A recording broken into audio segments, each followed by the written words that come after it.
Как женщина, умершая почти 2000 лет назад, помогла раскрыть преступление, совершенное в 1960-х? Все началось в 1983 году.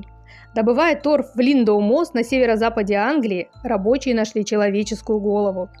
По антропологическим признакам она была похожа на пропавшую за 22 года до этого Малику де Фернандес. Полиция арестовала давно подозреваемого мужа погибшей, и он сознался в преступлении.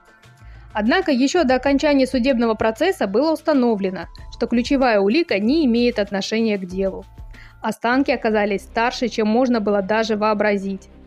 Радиоуглеродный анализ показал, что им около 1800 лет. Это была женщина 30-50 лет, жившая в Британии во времена римского завоевания. Но как можно было спутать столь древнее захоронение с современным? Дело в том, что степень сохранности головы была феноменальной. В земле тело полностью разлагается за несколько лет. На этом же почти 2000-летнем черепе имелись и волосы, и мягкие ткани, и даже остатки мозга и глаз. Но как такое может быть? Все дело в месте обнаружения. Торфяные болота.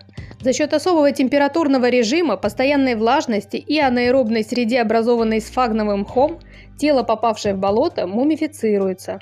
Подобные находки бывали и раньше. Например, мужчина из Грауболя, живший в III веке до нашей эры, был найден в 1952 году в Дании. Он настолько хорошо сохранился, что ученые даже смогли снять его отпечатки пальцев.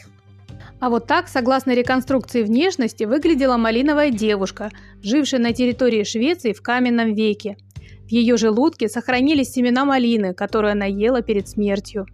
А вот такую прическу носила женщина из Эллинга, жившая на территории современной Дании в III веке до нашей эры. Ну а мистеру Питеру Рейнбарту, в 1961 году задушившему свою жену, все же был вынесен обвинительный приговор, хотя тело миссис Фернандес так и не нашли. Может быть, еще найдут через пару тысячелетий.